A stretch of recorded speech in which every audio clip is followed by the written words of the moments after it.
Señoras y señores, muy buenas noches. Bienvenidos a Somos Nosotros. Bueno, en las últimas horas, ustedes saben, grandes empresas, grandes inversores profesionales, han estado pagando más de 150 pesos para girar legalmente divisas a cuentas en el exterior. El público en la calle está asumiendo un costo elevadísimo para sacarse los pesos de encima. Están asumiendo 154, 155 pesos por dólar billete, el dólar que se vende en la calle. Hemos visto también en las últimas horas que los dólares del campo, que supuestamente el gobierno había informado que había llegado a algún grado de acuerdo con las grandes cerealeras, esos dólares por ahora no están apareciendo y las cerealeras explican lo que explicaron toda la vida, que los granos no son de ellas, sino que en realidad dependen de si los productores deciden vender lo que ya está entregado y acopiado en las cerealeras o lo que los productores tienen en los silo bolsa, que es lo mismo que los dólares que tiene la gente en su caja de ahorro, en su caja de seguridad. Que los dólares estén en billete o en granos de soja, es obviamente lo mismo.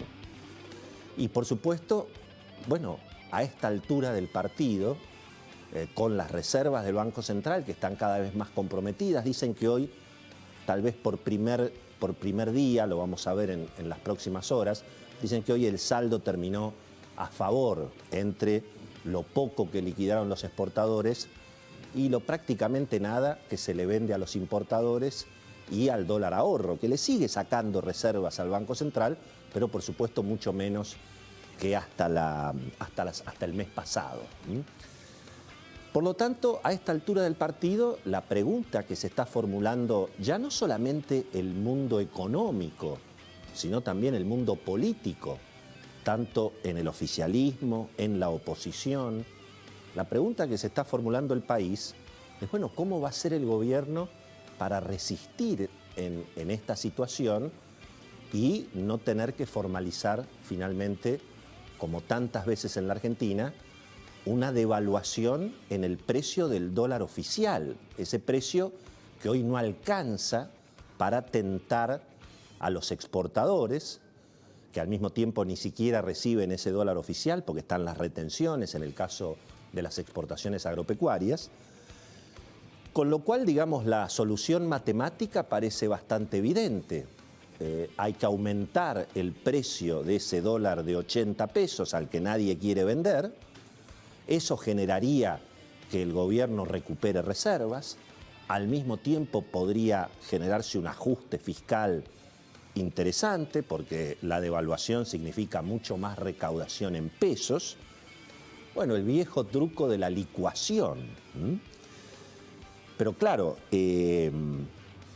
la verdad es que todos los días se devalúa la moneda. Finalmente acá lo que estamos discutiendo es quién es el que firma el decreto y sobre todo en qué situación, en qué condiciones y cuándo. Porque la verdad es que el peso se devalúa todos los días. Cada vez que el gobierno emite sin respaldo para cubrir el déficit fiscal, la percepción que hay que el gobierno no tiene ni voluntad ni convicción en ajustar el gasto público y al mismo tiempo la pandemia, por mejor vocación que ponga el gobierno, lo hemos dicho ya varias veces en este programa, genera la famosa doble Nelson, aumenta el gasto por la presión obviamente de más subsidios, y desde luego se cae la recaudación por la parálisis en la actividad económica. Claro, parecería que por ahora el relato del oficialismo, el mensaje del equipo económico, de la Casa Rosada, hoy también Santiago Cafiero en el Senado, el mensaje, bueno, es un poco el de siempre. Vamos a resistir, no vamos a devaluar, hay en marcha hay un proceso de desestabilización del gobierno, en fin, las cosas que habitualmente dicen los gobiernos cuando se enfrentan a las corridas cambiarias. el gobierno podría resistir. Hay quienes suponen que el gobierno va a resistir sin devaluar y va a extremar el cepo todo lo que sea necesario. En todo caso, hasta se podría prohibir el dólar ahorro. Se va a extremar la administración del comercio exterior, así que no va a haber dólares para nadie, ni siquiera para los importadores. Pero claro, toda esta situación, en definitiva, puede seguir paralizando más la economía. Fíjense que los datos de la construcción y de la industria ya en agosto muestran que la actividad económica efectivamente otra vez empezó a paralizarse. Hubo un veranito en junio y en julio, pero ya en agosto, y parecería que en septiembre, la actividad está bastante más paralizada. Hay alguna reactivación sectorial en la construcción, porque obviamente hoy es muy barato en dólares y entonces los sectores medios altos de la sociedad están vendiendo dólares en el blue para cambiar un baño, para cambiar una cocina, eso se está viendo. Ha habido también una reactivación en algunas ventas de terrenos que tienen que ver obviamente también con la situación de la pandemia, pero lo concreto es que no hacer nada, resistir la devaluación. Además, el gobierno promete subir un poco las tasas de interés, colocar bonos en pesos. Bueno, toda la estrategia, tratar de seguir negociando por los agrodólares, esperando eventualmente el trigo en diciembre, y resistir sin devaluar. Pero claro, eso podría llevar el dólar libre a una brecha cada vez más severa, que al mismo tiempo, cuando todo el mundo cree que el dólar mañana va a ser más caro que hoy, y bueno, todo el mundo se queda quieto. Esta situación de no definir en términos económicos, después vamos a hablar de la política, por supuesto, y bueno, paraliza naturalmente las decisiones de inversión. Así que digamos, resistir la devaluación es más cepo, más brecha y probablemente más recesión. Además, hay un clásico de la política en la Argentina, que es que no se ganan las elecciones en el año que se devalúa. Por lo tanto, si hay que hacer una devaluación, seguramente los consejeros políticos al presidente Alberto Fernández le deben estar diciendo, hacela ahora y no el año que viene, que son definitivamente las elecciones. Ahora, claro, formalizar la devaluación, es decir, llevar el dólar oficial, por ejemplo, de 80 pesos que vale hoy a 100 pesos, porque además, cuidado, en el precio del dólar libre, en esa brecha cambiaria de 100%, el gobierno contribuye con la mitad. Porque no nos olvidemos que acá el dólar vale 150 mangos, porque el gobierno le pone un impuesto de 30% y una retención de impuesto a las ganancias del 35%. Es decir, el gobierno finalmente hace como hace con el agua mineral, empobrece, digamos, a los consumidores con más impuestos. De modo que incluso si el gobierno quitara ese impuesto al dólar o lo redujera, el dólar no tendría que costar mucho más de 100 o 110 pesos. Pero claro, formalizar la devaluación es después tener que enfrentar el problema de los precios. ¿Cuánto pasa de esa devaluación a los precios? Porque hay precios sensibles en la Argentina, alimentos, combustibles, todos los precios regulados, esos están con el dólar a 80. Y hay una situación todavía más compleja. Las empresas de consumo masivo, las que ponen en los supermercados los productos de consumo masivo, están diciendo que por los precios máximos ya están con un atraso de precios de prácticamente 20-25%. Y eso es con el dólar de 80.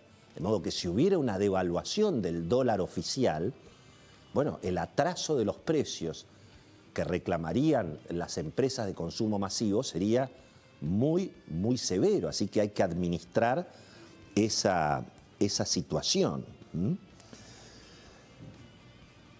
Y claro, y acá viene el otro punto que hoy vamos a hablar mucho. Hoy vamos a hablar con Rodolfo Santangelo de todas estas cuestiones, ¿no? Es decir, ¿qué alternativas tiene el gobierno para salir de este atolladero, ¿no? Es decir, devaluar o no devaluar, hacer nada, tratar de resistir. El punto es que, claro, Hay que recordar que una devaluación sin un plan político, sin un plan económico, mucho sentido no tiene. Fíjense que le pasó a Cristina también en el 2014. Cristina en el 2014 devaluó el dólar de 6 a 8 pesos. No se pone a llorar. Era de 6 a 8 pesos. Ahí fue la devaluación de Axel Kicillof, ministro de Economía, y Fábregas, siempre me olvido el nombre del expresidente del Banco Central, Juan Carlos, ¿verdad? Ahí está, me sopla Ceci muy bien. Juan Carlos Fábrega en el Banco Central. Pero esa devaluación finalmente se la comió la inflación y se la comió el cepo, porque efectivamente se devaluó el dólar de comercio exterior de 6 a 8, lo que podría ser hoy, supónganse, de 80 a 100 pesos, pero esos dólares de los exportadores que aparecieron porque les daban un precio mejor, nos lo terminamos llevando todos en turismo, en dólar tarjeta, en dólar ahorro, y eso es lo que ahora sería interesante evitar. Por eso muchos están hablando de la doble D de dedo, que es la devaluación y el desdoblamiento. Es decir, llevar un dólar oficial a un precio que los exportadores vendan, pero que esos dólares de las reservas del Banco Central no se vuelvan a ir en turismo, en ahorro, y permitir, en todo caso, un mercado libre para que la gente que quiera viajar o que quiera ahorrar pueda comprar y vender dólares sin afectar las pocas reservas del Banco Central que se intentarían recomponer con esa devaluación. Pero lógicamente que para administrar una devaluación, para sentarse después con las empresas, para sentarse lógicamente con la política, con la CGT, con los sindicatos, bueno, hay que tener poder político.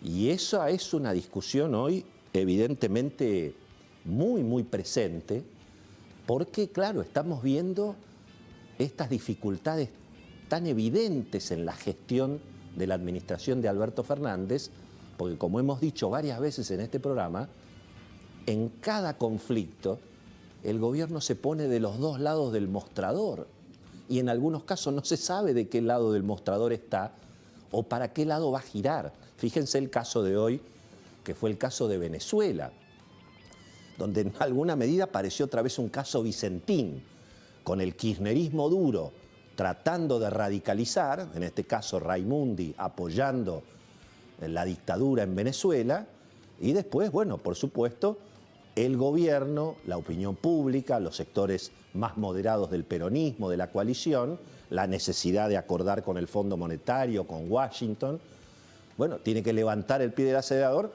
y entonces ni se estatiza Vicentín ni apoyamos a Venezuela, pero está todo el mundo disconforme. Es decir, es una situación donde por estar en el medio, como en tantos órdenes de la vida, uno termina quedando mal con los dos lados. Y eso es lo que le está pasando al presidente Alberto Fernández, que está recibiendo en estas horas durísimas críticas del fuego amigo. Los sectores más duros del kirchnerismo lo están acusando de tibio, naturalmente lo corren por izquierda, a propósito de este caso de Venezuela.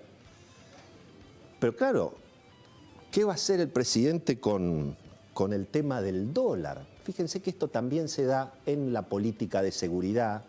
Estamos con las Taser, contra las Taser, estamos con la policía, contra la policía. Pasa con la educación. El gobierno se ha dado cuenta de la cantidad, de lo que está perdiendo en términos de imagen, el costo político que le está costando al gobierno de Alberto Fernández quedar identificado como un gobierno que no quiere abrir los colegios, que no quiere abrir las universidades. Entonces resulta que, lógicamente, miraron las encuestas, el ministro Trota y el presidente, supongo que le habrá dicho, bueno, sacate una foto al menos, que parezca que queremos abrir los colegios. Pero resulta que aparecen los sectores duros del kirchnerismo en los sindicatos docentes que no quieren abrir los colegios. Y no se sabe qué opina el gobernador de la provincia de Buenos Aires. Por eso con el tema del dólar, y si el gobierno va a devaluar o no va a devaluar, cómo va a devaluar, o si va a resistir, o si como algunos creen, bueno, antes de devaluar el gobierno es capaz de ir a expropiar. ¿Qué va a ir? ¿Va a entrar a los campos y le va a sacar los dólares a la fuerza a los productores agropecuarios, a la clase media. No parece, digamos, no pudo sostener el presidente Alberto Fernández un voto a favor de Nicolás Maduro. Van a sacarle los dólares a los argentinos a punta de pistola. Es medio ridículo, digamos. Por lo tanto, aquí importa mucho también si el presidente Alberto Fernández, respecto de esta encrucijada con el dólar, bueno, digamos, va a escuchar al ala occidental de su gabinete y de su coalición política, o va a escuchar al ala oriental. Es muy interesante, digamos, formularse esta pregunta, porque uno probablemente percibe lo que el ala occidental de la coalición del presidente Alberto Fernández piensa que hay que hacer. Uno supone que un Roberto Labaña, un Miguel Peirano, un Guillermo Nielsen, Sergio Massa, en fin, Martín Redrado, más o menos uno tiene una idea de cuáles son las ideas que este grupo, digamos, que forma parte de la coalición o que tiene que ver con el peronismo, le recomendaría al presidente. Ahora, ¿qué le recomendaría en este momento al presidente, por ejemplo, desde el punto de vista económico? El gobernador Axel Kicillof, la diputada Fernanda Vallejos, el diputado Carlos Heller, que ahora está incluso muy en boga. ¿Cuál es la recomendación y para qué lado va a girar el presidente? Bueno, eso obviamente agrega incertidumbre y muestra que las dificultades son obviamente más severas que una mera cuenta de a cuánto hay que poner el dólar para que los exportadores vendan. Vamos a tener un súper programa hoy, tenemos toda la información económica de lo que está pasando en el Ministerio de Economía con Cecilia Bouflé, en el gobierno y en la oposición con Beto Valdés, y vamos a charlar con Rodolfo Santangelo a ver si nos puede ayudar a pensar, bueno, qué alternativas tiene el gobierno y cuáles serían los escenarios que vengan según el presidente escuche al ala occidental de su coalición política o al ala oriental, o tal vez a los dos, como pasa ahora, y termine todo el mundo descontento. Tenemos un súper programa. Antes, los Haroldos, vinos finos con Ángel, los Haroldos Estate, mucho más de lo que esperás. Mirá.